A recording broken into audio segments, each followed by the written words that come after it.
had somebody paint their house like the American flag. Like the American flag? Same colors, yeah. Inside or outside? Inside.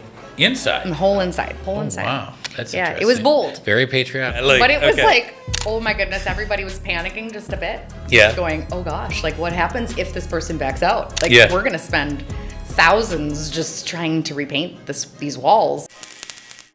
All right, so my guest today is Melissa Wiegele with Wiegele Real Estate out of the Hudson Coldwell Banker office. So are you originally from Wisconsin, or where did you grow up? So I actually grew up in Centerville, Minnesota. Okay. So I went to Centennial. Majority of my family, I basically grew up halfway in Wisconsin as half of my family, or majority of my family is from Amory. Okay. So I'm pretty much related to everybody in Amory and New Richmond. Nice. Mm-hmm. Okay. So when you got started in real estate, is Yep. that how you ended up over? Did you start in the Hudson office? Yep. I've always been in the Hudson office. I started over there. At the time when I began in real estate, I was living in River Falls. So that's when I decided to look into doing real estate and went to the Coldwell Banker office and kind of fell in love with what it was and been there ever since. What was your career pre-real estate? So before I was doing real estate, I actually worked in operations for Sun Country. So Okay. I worked in the airline industry. That was like one of my passions. Yeah.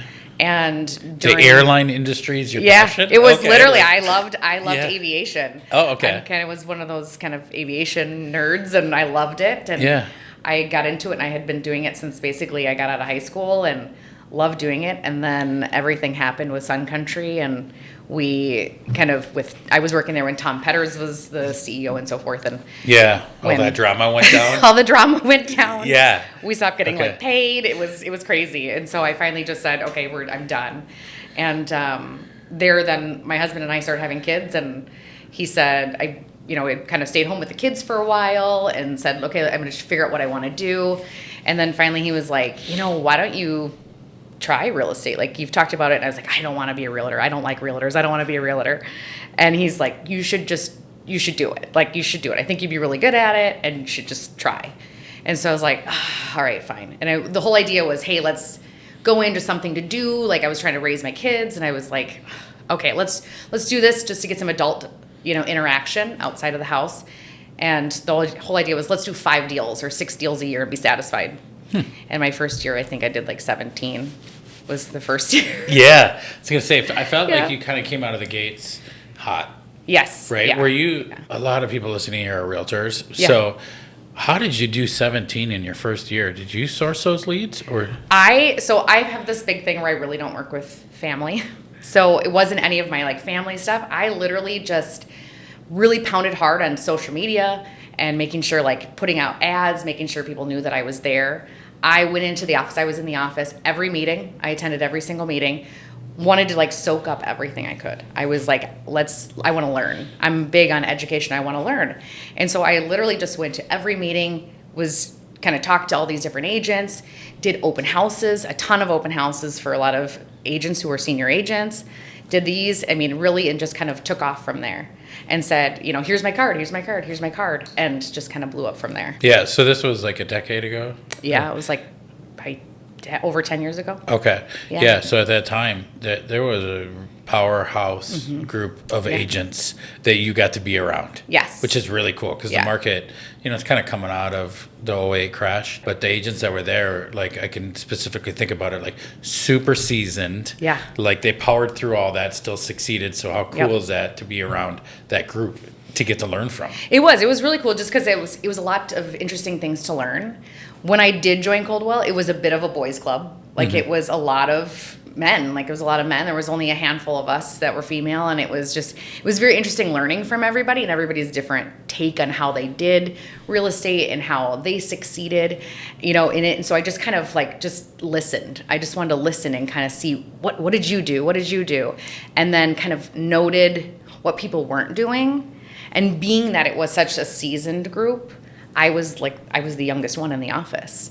And so I kind of took that, okay, they're doing this stuff, but they're not doing this stuff. And I'm going to do this because I'm 30 years old and I can, do on social media stuff that they don't really know how to do or that kind of stuff, and just ran with it. I feel like a friend of the podcast, Sarah Capecchi, was like at that same time. Yeah, she right? came in a couple years. Yeah, a couple years after I started. And both are kind of Western Wisconsin powerhouses that grew up at the same time. So it's pretty cool of showing people you don't need to be in real estate forever to be a killer, right? No. Like you just got to adapt quickly and learn. Right, exactly. Yeah. I mean, it's honestly, real estate sometimes in a way is something, there's things that you can really learn and take in. And then there's that section that is not learned. It's something that's just natural, and like dealing with people and getting to know people and being genuine, that person that people are going to trust is obviously something that you can't really learn, but it's, you just kind of go through those stakes. And honestly, Sarah was great. We used to work, she came in, I think about 2 years maybe after I came in.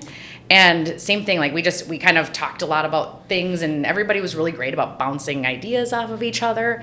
That's one of the best things I think I liked in general about that office, is being able to kind of, throw ideas at each other, and nobody was really like cutthroat, like, I'm not going to tell you information kind of thing, which was really, I think, helpful as a newer agent. Yeah, that's huge. So over time, you started to transition into new construction. Yep. How did that come about? So you list a lot of new construction and represent the buy side on a lot of new construction now. Mm-hmm. How did that happen? So basically, I started seeing a lot of what was happening with new construction, and like, hey, I think this is going to be a big thing. And I think that we have no other option because of inventory. I was like, we have no other option than to expand.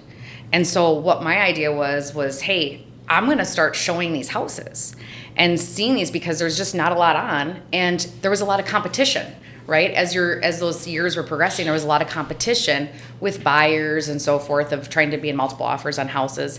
And a way around that a lot was saying, hey, like, let's go look at some new construction, and then you're getting more what you want, something newer. And hey, like, you're not competing against multiple people in this aspect.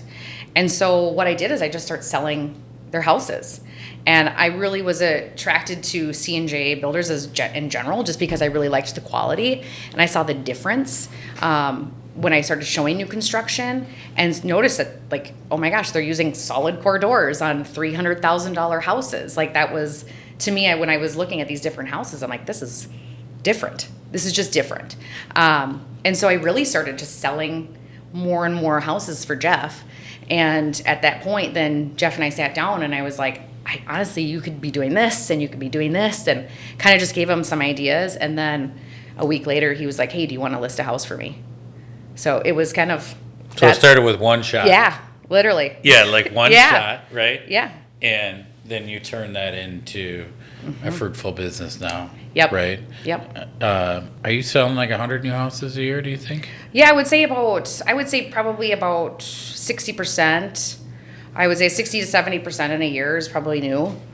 So I would say, you're probably about 80 houses or so. Wow. So you're blowing minds on a lot of our listeners here on how many houses you're able to sell in a year, which is amazing. I just think of time management on that, of being it's a learned thing. Yeah, like of being able to manage that many. I know from personal experience, I have to have leverage to be really organized. And that was a really big learning curve.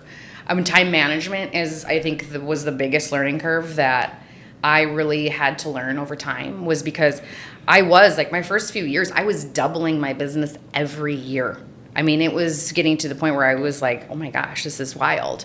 And I think we've talked about this in the past, like, I'm not a goal setter. I don't set goals ever. And so I'm like that person that was just like, hey, I want to do what I'm comfortable with. Yeah. And when I'm comfortable, if I feel overwhelmed, if I feel like it's too much, then I've done enough, right? And that's kind of how I was. And so as I was progressing, I was learning that time management and going, okay, what can I do to make this easier on myself? And that's when I hired an assistant finally, and said, this is, it's worth it, like, worth doing that time management and, taking away the things that really weren't necessary for me to be doing. And that helps substantially, because one of my biggest things too is never sacrifice your family over the business. Yeah, when I talk to you, it's like you're always like somewhere at a dance class, or you're driving, so you're doing both, which is amazing to me because it's like 3:00 in the afternoon. Yep. and you're off dropping kids off. Like, so for your day, like, give me a picture of your day, because I'm just curious how this works, that you can be dropping kids off and picking them up and selling 150 houses. Yeah. It just doesn't make any sense in my brain on how you can do that. Do you start really early? Well, my husband and I are an amazing team. Like, my husband is literally a rock. Like, he is amazing. He and I we've always drove our kids to school, picked our kids up from school. So one of us is picking up, one of us is dropping off.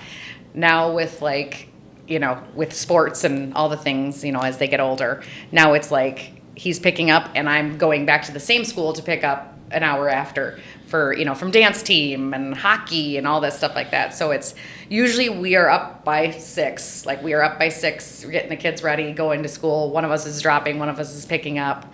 And as soon as we pick up, then we're going opposite ways. He's also a hockey coach, so he's headed to hockey, and I'm headed to dance and ballet and violin and all those things. And usually in between, I'm working in the car, and my car is my office 90% of the time. Yeah, so you just flip the laptop open, wireless hotspot, and then working right there, making your calls, doing everything. Absolutely. So you're really good at, like, being able to turn it on and turn it off. Is yes, that right? And that was a huge learning curve, and that was something that, you know, that's a huge thing, and that was I would say that was probably one of the trickiest things for me to learn, was turning it off. I have to ask you on that. How do you compartmentalize that? So you're like, because I'm more like I'm tunnel vision, and I'm in it, and then I got to be out. Yeah, like I can't go, you know, on off. It's really hard for me to do that. Right. So how do you do that? Like, where it's like you're negotiating a contract, you got to close the car door. Walk into the gym or wherever it is, cheer on, dance, right? Yep. And then be like, all right, now I'm going to go back to work. Yeah. I started setting my phone so it turns on to do not disturb at a certain time. Okay. Because that was one of my problems before, was answering text messages, phone calls at 10:30 at night, 11 o'clock at night, and it was a little bit ridiculous answering emails.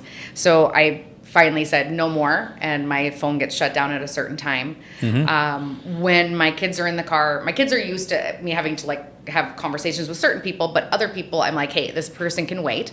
Like, this can wait until until I'm here. And so we always try to, like, schedule it around and just say, okay, stop. Like, you have to think about the kids, and, like, I don't want them to just remember me as, like, always on the phone.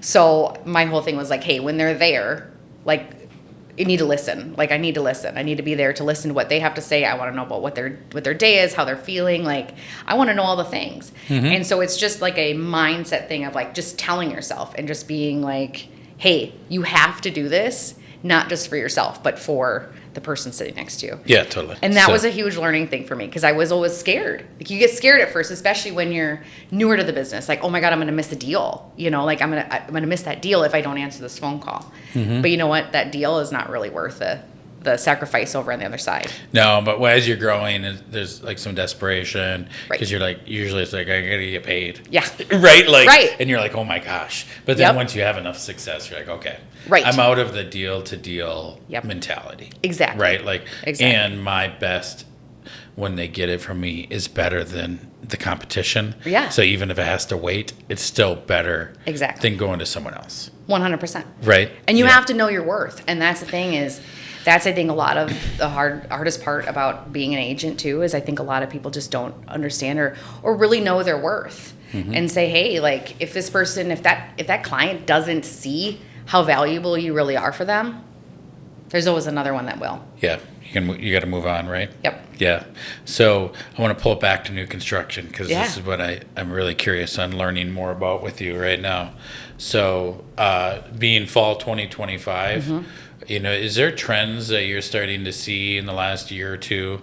It seems like new construction can have some big trends, but I also want to preface with what I see for C&J Style and Westview, the other builder. Yep. They kind of have a style. They do. Yeah. Right? Like, so I wouldn't call them really trendy builders. Am I wrong? It depends on what the build is. And so, like, I would say Westview, I've been repping him probably for about 3 years less than Jeff.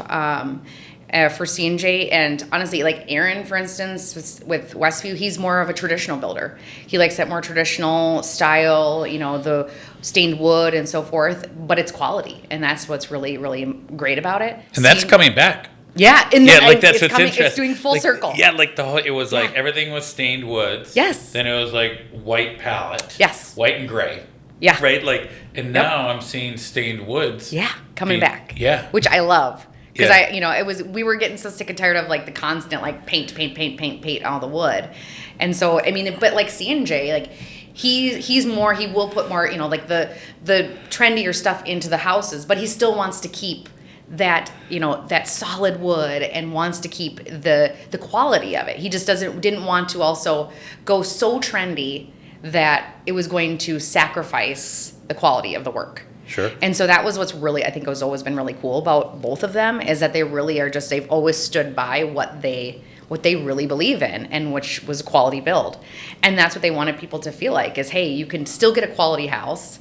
You can get solid wood. You can get granite countertops. You can get all these frills, and you're not spending $700,000, $800,000. Yeah. They wanted these buyers at one time at $200,000 and $300,000 to feel like, hey, I got a great house, and not have things falling apart. It's also why those old houses have appreciated a ton. Yes. Right? Yes. Yeah, I've seen that. Like a lot of them doubled or 100%. We've had that conversation about our smallest floor plan that we built, that we started building in New Richmond, years ago, and we were selling it in like the high 100s.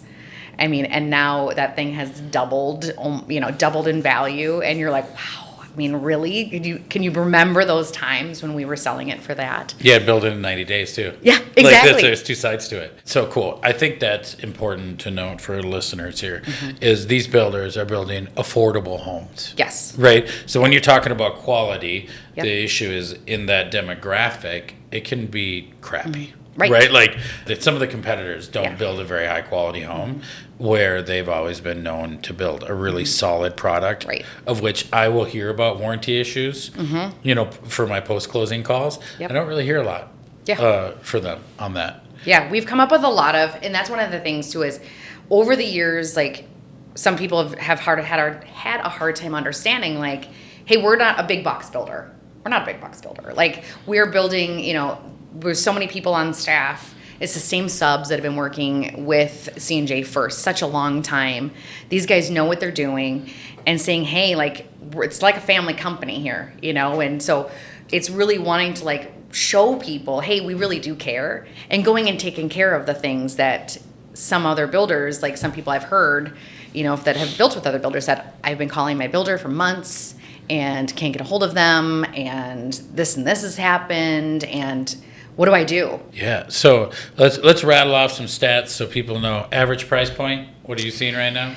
I would say the stuff that's selling, average price point for new construction is honestly those high 300s. You're still building in the high threes? High threes. Wow. Have been selling fairly well. Mid fours. Okay. Anything over 500 has been a little bit of a struggle in Western Wisconsin, just in general. Cool. I think but anything underneath that has been actually doing pretty well. Okay. So if a buyer would come and they see a floor plan they love, and they can pick out that floor plan. Yep. If there's an open lot, right, they give a deposit. Yep. Correct? What's your deposit requirement? It depends on the floor plan. Okay. Jeff is usually really flexible because he wants people to feel like, hey, like, you can afford this. He wants to be a little bit more open to everybody, instead of saying, hey, you have to put 20% down on this build, which a lot of people can't do. And so a lot of the times we ask for, depending on the floor plan, anywhere between $5,000 and $10,000 down. Okay, very affordable down payment. Yes. So if you're like a 3% down buyer, you could almost put your down payment down. Yep. Up front. Yep. Right? I would imagine you're selling to a lot of first-time home buyers. A lot of them. Yeah. Yes. Okay. So cool part is they cover the financing, right? Yep. Yeah. We do all, if it's in our neighborhood, yeah, which is really neat, is because we have neighborhoods in Hammond, Baldwin. We have some in River Falls right now. We're just opening up our new ones in Ellsworth, and we have our New Richmond neighborhood.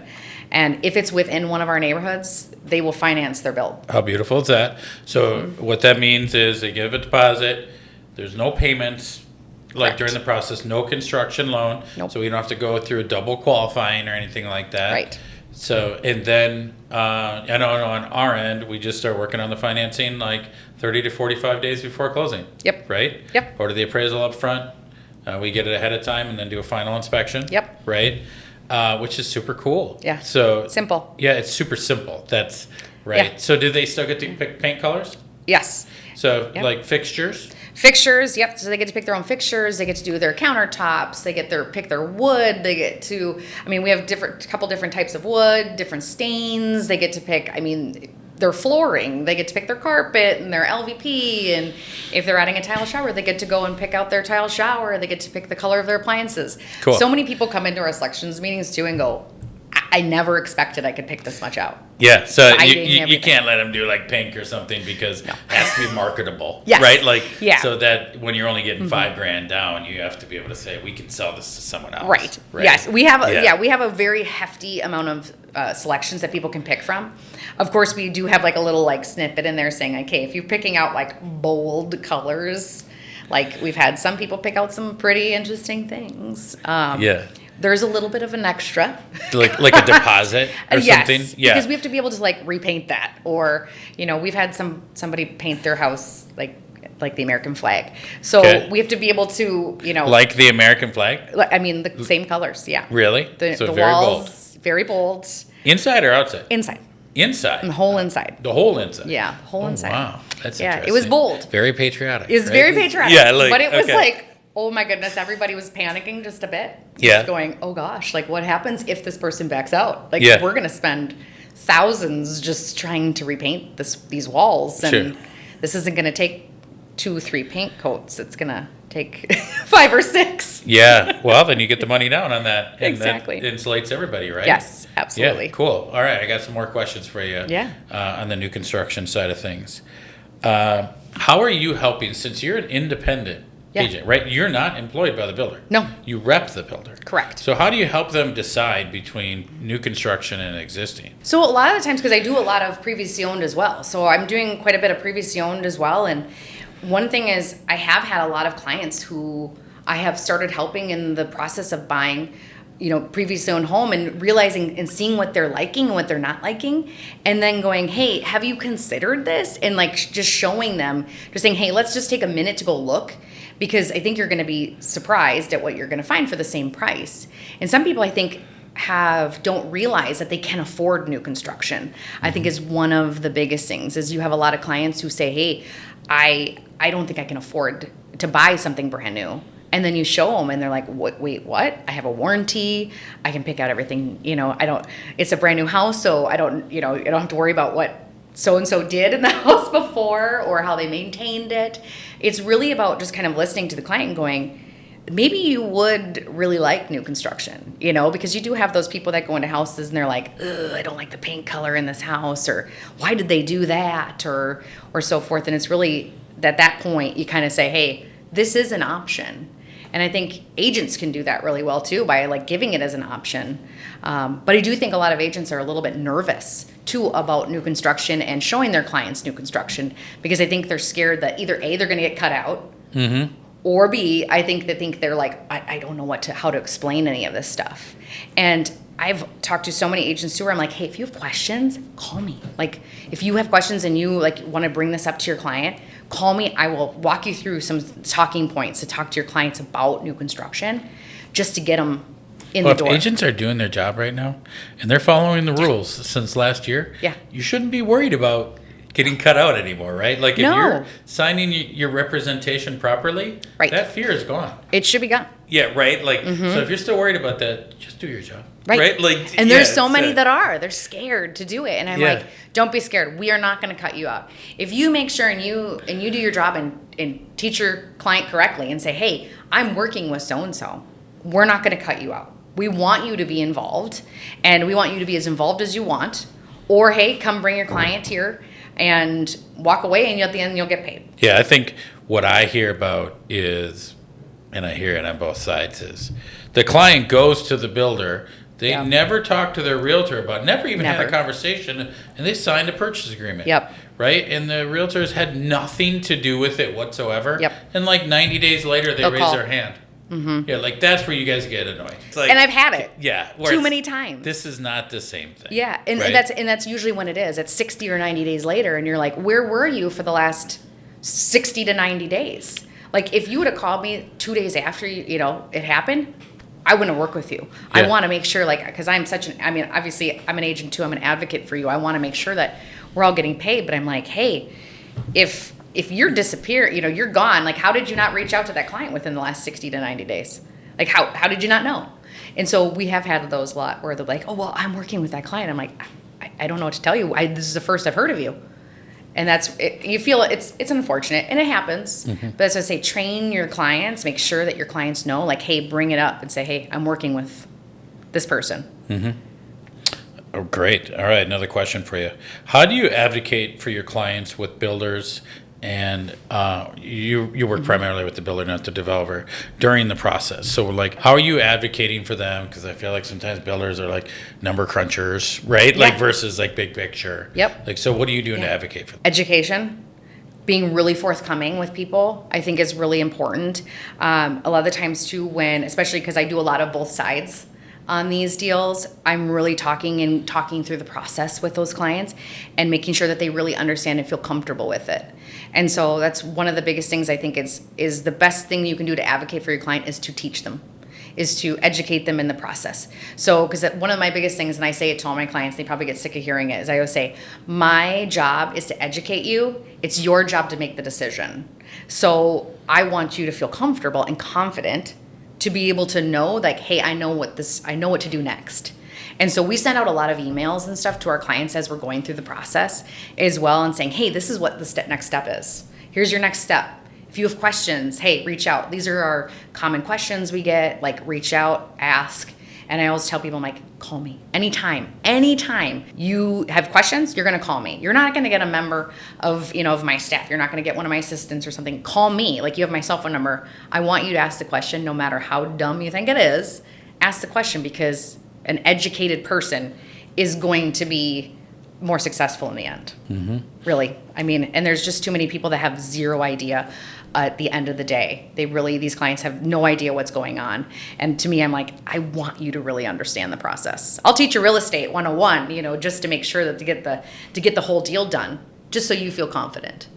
But there's a lot that don't. I really feel like there's a lot that just don't do enough education. Yeah, I agree. What's really important to us is for every client in pre-approval, if they're going the new construction route or the existing route, we have a different conversation. Yeah. If we start one way, then we say we have to set up another meeting, because we're going to reteach this to you again in a new format. Right. So you're educated and you understand. Yes. Yeah. Because it's different. It's 100% different than buying a previously owned home. There's steps, and that's one thing is that you get a lot more phone calls. And so one of the things that I get a lot is a lot of agents do tell me, like, I don't know how you do it, because I'm not just dealing with somebody for 30 days or 60 days while they find them a home and then they're gone. I'm dealing with somebody for 6 months. And then after they close, I'm always their main point of contact to call me back when they have something else they need. If they have like a warranty issue or something like that, they're going to call me back. And so I'm dealing with them for a year or more. And so I always want to make sure, like, they know what the process is. They know the education, they have it, they feel comfortable with it. And they feel comfortable with me enough to call me to be like, hey, how do I do this? Because there's a lot of people also that don't know how to do, general maintenance on their home as well. So especially first-time home buyers. It's the first time they've ever owned a home.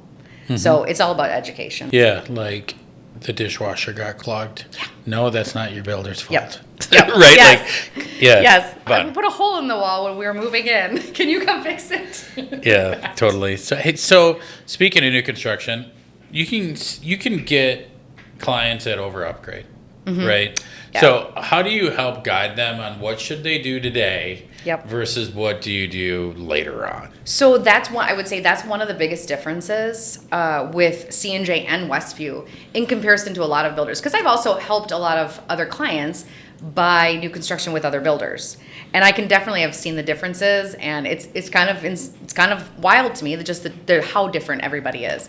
One of the biggest things with C&J and Westview is they both feel that they don't want to make it so people feel that they have to constantly upgrade. So in the builds that they do, they're like, hey, we're going to put in quality granite. We don't have tiers of granite. It's always, hey, this is your budget, and we give you a healthy budget. You go in, you pick out your granite. If you go over that, you find something else you like, that's fine. And then we'll just charge you the difference. Some people do get a little overhand or out of hand, for sure. And then, of course, we have to kind of chit chat with them about, there's going to be a little bit larger down payment and so forth, and paying for those extras. Does that kind of like scare them sometimes? And they like, okay, we're going to go back to the original yes, stuff. exactly. Because okay. I'm like, hey, if you go and you upgrade up above and beyond, you're going to have to pay 50% of that up front. Of course, it's going to go towards your down payment, but I just want you to be aware you're going to be doing that. And that does kind of tame people a little bit, because some people don't realize like how crazy they get. Sometimes they'll say, how much is this upgrade? And you say $100, and then you have 15 things that are $100, and that starts to add up, and they don't really realize it. They just kind of keep going. Yeah. And so you kind of have to get them at this situation, go, hey, this doesn't have to be, this is your starter home, or that kind of stuff. You don't have to have it all. Mm-hmm. I usually try to say, hey, like, we have some people that want to do the basements and so forth like that, but I'm like, that's something that you don't have to have right now. If you don't need it right now, that's something you can gain equity over time by doing it, putting in the work yourself and so forth, and just trying to keep people at bay a little bit. Mm-hmm. But we've had people who have built starter homes and gone and picked out appliance packages that you would see in $1 million house. So which is unwise, because Correct. The return is nothing. Almost nothing. Almost right? Nothing. People might be excited when they buy it from you, Yeah. but it doesn't mean you get more money Exactly. for it. Yeah, so you got to be really aware Yes. of the type of home that you Right. Don't put the Mercedes appliance in a Chevy.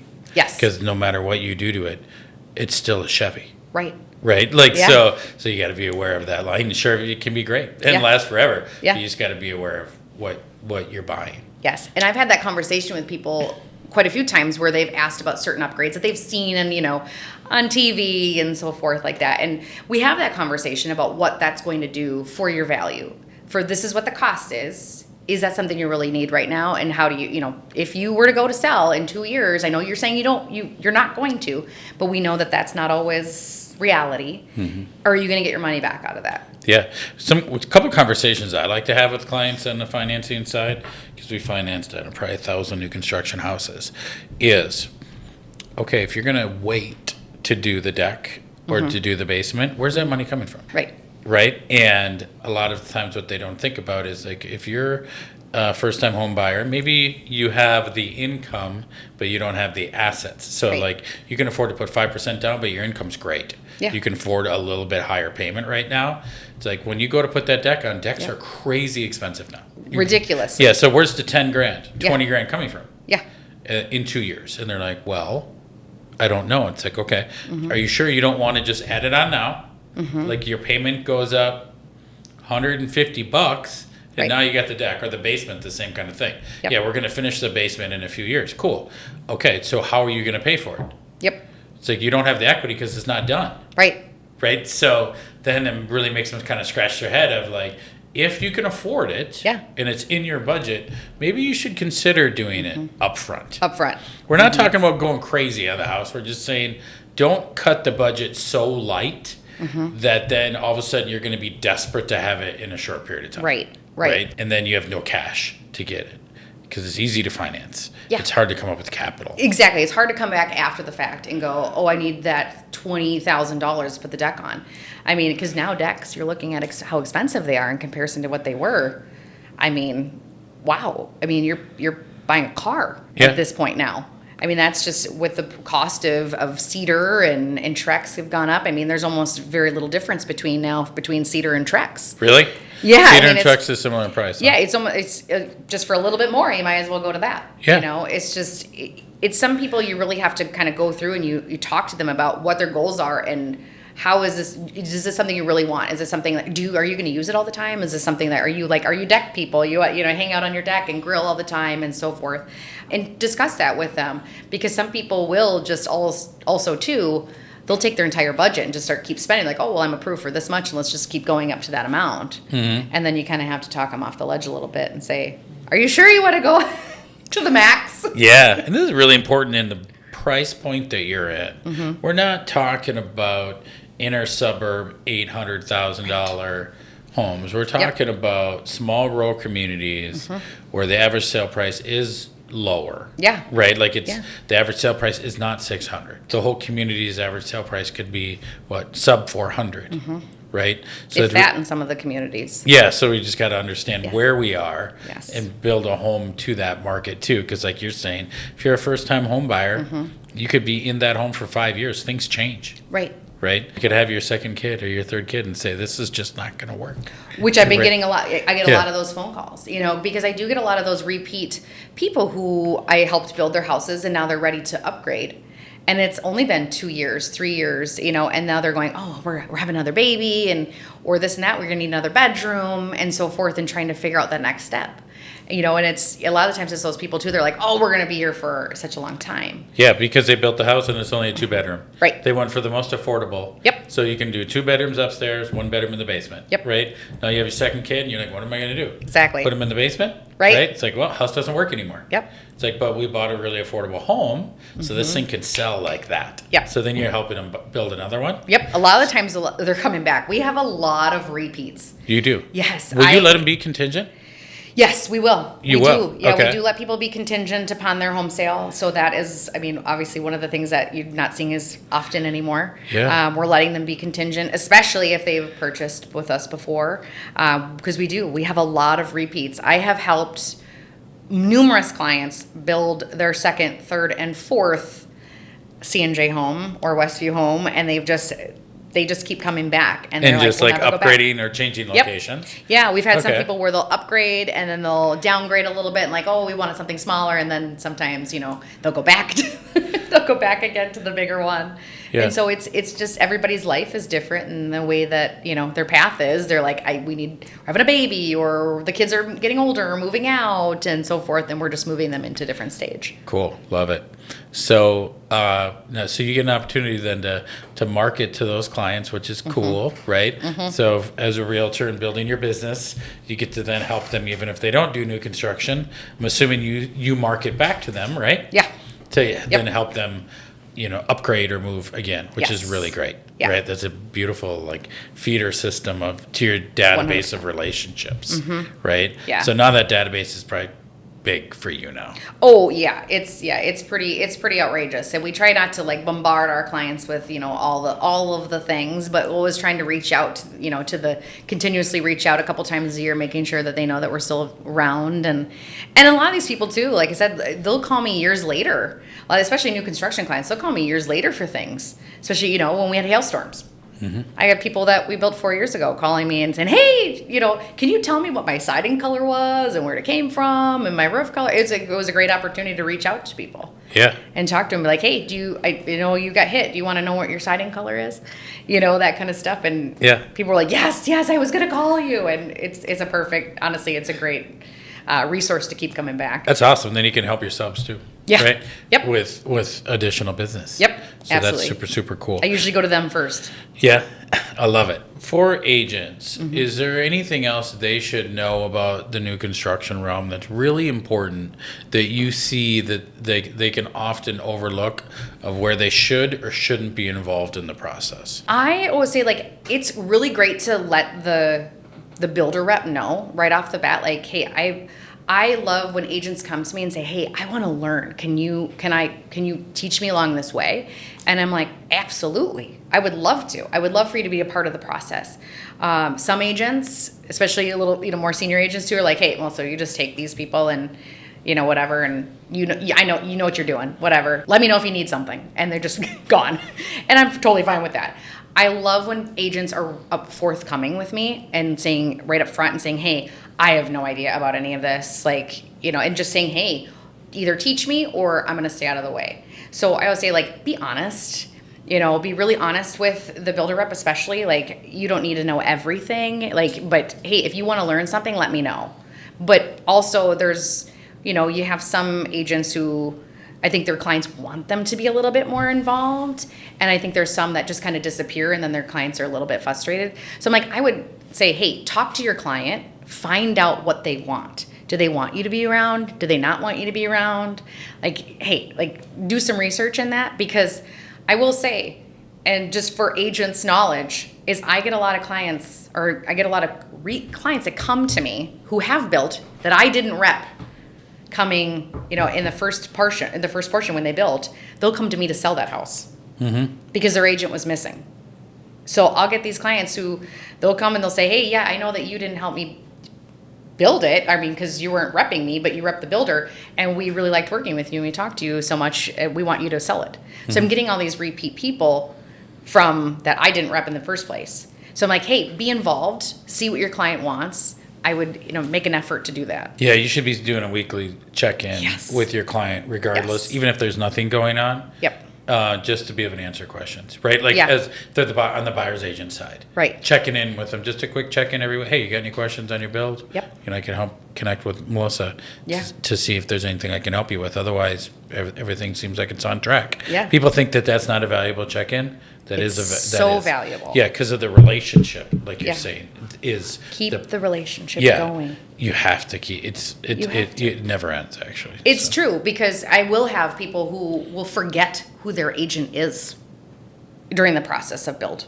They're like, who's my agent? And I'm like, oh my gosh, because they haven't spoken to them since the day they wrote the contract. And so I always say, I'm like, make check-ins with your clients and like be involved. And there's some really good agents that have been really, really good about that. And then there's some agents that just, they don't care. They just want to get paid at the end, but their client wants them there. And you feel a little bit like, you feel a little bit bad. But at the same time, those are the ones that end up coming back and saying, hey, when they go to sell, they end up calling me. Yeah, can't feel bad about that. No, so, I know. I mean, at the same time, you feel bad at the same time, but at the same time, you don't. Cool. And you've been so informative here today. I've really appreciated your time. You're a rock star in the business. And clearly, there's not very many agents selling 150 houses a year. So that mad props to you on that. It's amazing. Yeah. So I appreciate you taking the time to hang out with us here today. Thank you so much. Yeah, thanks, Melissa. Yeah.